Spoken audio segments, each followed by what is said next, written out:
안녕하세요. 마틸다입니다. 오늘도 이어서 악마는 존재한다 읽어드리겠습니다. 지금부터 시작합니다. 세속성의 유혹. 모든 그리스도인은 매일 세속성의 유혹, 곧 다른 이들보다 자신이 더 훌륭하다고 느끼는 유혹을 극복하려고 노력해야 합니다. 이는 프란치스코 교황이 성녀 마르타의 집에서 집전한 미사 중에 했던 묵상의 중심이었습니다. 교황은 말씀의 전례를 출발점으로 삼아 피할 수 없는 이 유혹을 설명했습니다. 먼저 집회서에서는 얘야, 주님을 섬기러 나아갈 때 너 자신을 시련에 대비시켜라.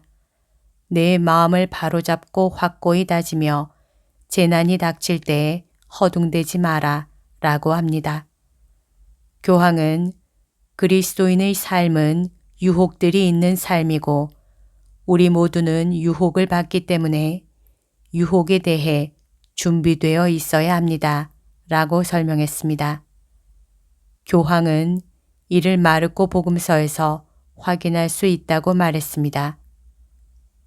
여기에서는 예수님이 당신의 사명을 수행하시기 위하여 제자들과 함께 결연하고 또한 단호하게 예루살렘을 향하여 가셨다고 말합니다. 그 사명은 아버지의 뜻을 행하는 것이었습니다. 예수님은 제자들에게 예루살렘에서 일어날 일을 예고하셨습니다. 사람의 아들은 사람들의 손에 넘겨져 그들 손에 죽을 것이다. 그러나 그는 죽임을 당하였다가 사흘 만에 다시 살아날 것이다.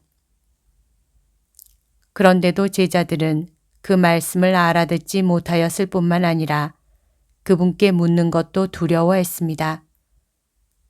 그래서 그들은 여기서 멈추는 것이 낫겠다 라고 말했습니다. 다시 말하면 사명을 수행하지 않으려는 유혹이 일어났던 것입니다.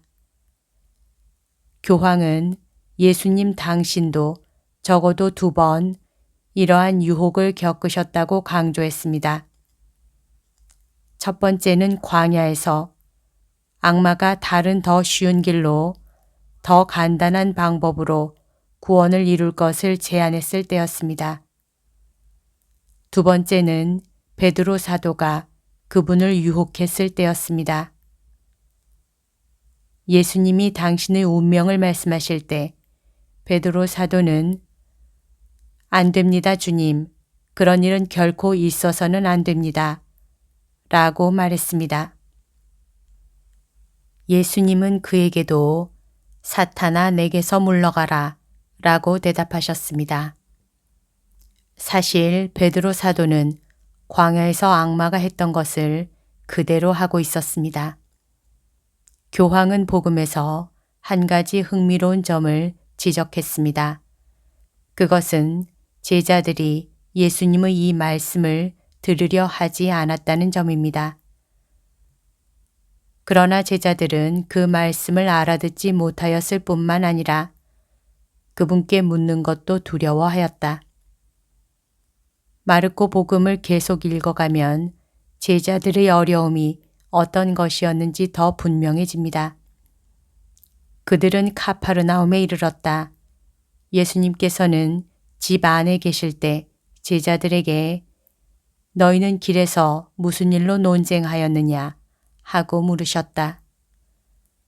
교황은 그들이 여기서도 입을 열지 않았다라는 것을 강조했습니다.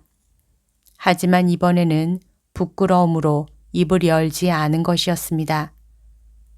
처음에 그들이 두려워하며 아니 더 이상 묻지 말자, 차라리 가만히 있자 라고 했다면 이번에는 부끄러워했습니다. 누가 가장 큰 사람이냐 하는 문제로 길에서 논쟁했기 때문이다. 그들은 이러한 논쟁을 부끄러워했습니다. 두려워하면서도 한편으로는 부끄러워하는 이중적 태도에 대해 교황은 이렇게 설명했습니다. 그들은 선한 사람들이었고 주님을 따르려 했고 주님을 섬기려 했습니다. 하지만 그들은 주님을 섬기는 길이 그렇게 쉽지 않다는 것을, 어떤 단체나 자선기관에 가입하는 것과 같지 않다는 것을 몰랐습니다. 그리고 그들은 이것을 두려워했습니다. 다른 한편으로 그들은 세속성의 유혹을 받았습니다. 그러나 교황은 이것이 그들만이 받는 유혹은 아니라고 경고했습니다. 교회가 교회인 때부터 지금까지 이러한 유혹은 전에도 있었고 지금도 있고 앞으로도 있을 것입니다. 예를 들어 본당에는 언제나 다툼이 있고 누군가가 나는 이 단체의 회장이 되고 싶고 위로 좀 올라가고 싶어 라고 말하거나 이 본당에서 누가 가장 큰 사람이지? 아니야, 내가 저 사람보다는 더 중요해. 저 사람은 아니야. 저 사람은 어떤 짓을 했어. 라는 것을 들을 수 있습니다. 세속성의 유혹에서 죄의 연쇄가 시작됩니다. 예를 들면 다른 사람에 대한 험담이나 뒷말이 나오게 되는데 이는 모두 자신을 높이기 위해 사용됩니다. 교황은 성직자에게도 유혹이 있다고 경고했습니다. 때로 우리 신부들은 부끄러워하며 이렇게 말합니다. 나는 저 본당이 좋아. 그러나 주님은 여기에 계신데. 그래도 나는 저 본당이 좋아. 그러니까 그들은 주님의 길을 따르는 것이 아니라 허영의 길, 세속성의 길을 따르는 것입니다. 교황은 이어서 말했습니다. 우리 주교들도 똑같습니다. 세속성은 유혹으로 다가옵니다. 그래서 주교가 나는 이 교구에 있지만 더 중요한 저 교구에 가기를 바란다 라고 말하고 거기에 도달하기 위하여 압력을 넣고 영향을 미치려고 애를 쓰는 일도 생깁니다. 주님을 섬기는 것이 사명이지만 갈망이 우리를 더 중요한 사람이 되고자 하는 세속성의 유혹으로 몰아갈 때가 많습니다. 그 다음에는 실망이 올 수도 있습니다. 처음에는 두려움으로 인해, 나중에는 부끄러움으로 인해 입을 열지 않았던 예수님의 제자들도 그러했습니다. 교황은 그것을 거룩한 부끄러움이라고 정의하고 우리가 이러한 상황에 있을 때 언제나 부끄러워하는 은총을 주님께 청할 것을 권고했습니다. 예수님은 복음을 통해서 유혹 앞에서 우리가 행위를 선택해야 하는 기준을 설명하십니다. 예수님께서는 자리에 앉으셔서 12 제자를 불러 말씀하셨다. 누구든지 첫째가 되려면 모든 이의 꼴찌가 되고 모든 이의 종이 되어야 한다. 그리고 어린이 하나를 세우시고 이 아이처럼 되어라 라고 말씀하셨습니다. 교황은 그리스도가 모든 것을 뒤엎으십니다 라고 설명했습니다. 영광과 십자가, 위대함과 어린이.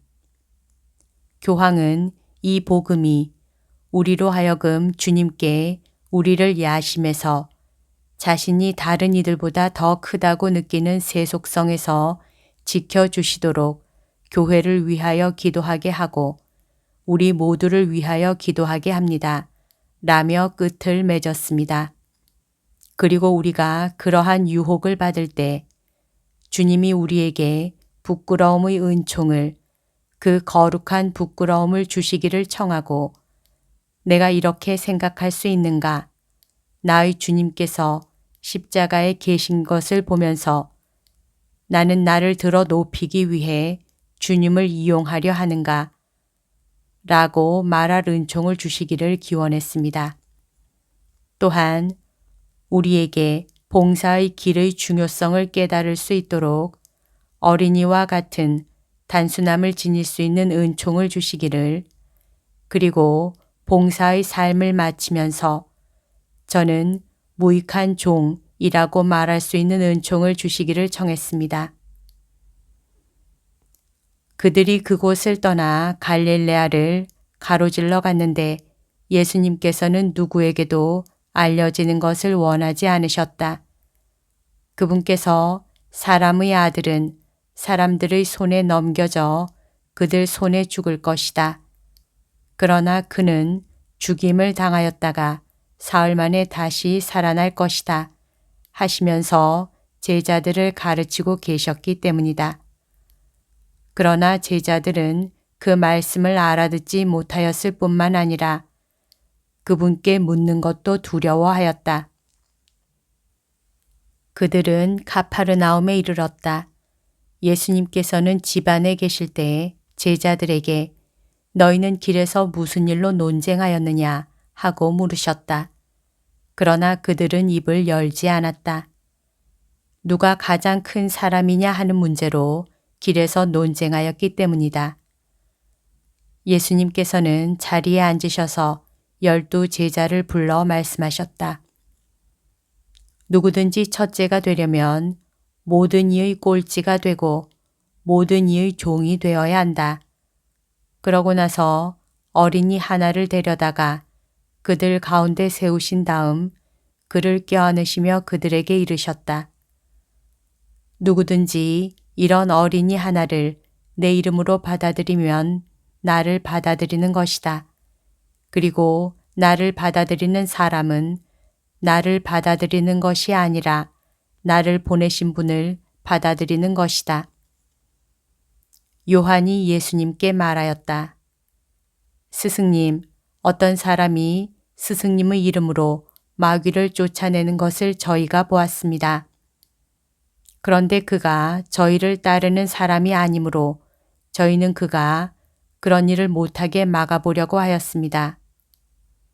그러자 예수님께서 이르셨다. 막지 마라. 내 이름으로 기적을 일으키고 나서 바로 나를 나쁘게 말할 수 있는 사람은 없다. 우리를 반대하지 않는 이는 우리를 지지하는 사람이다. 마르코 복음 9장 30절에서 40절 말씀. 여기까지가 오늘 들려드릴 내용입니다. 오늘도 하느님의 뜻 안에서 서로 사랑하는 하루 보냅시다. 사랑합니다. 축복합니다.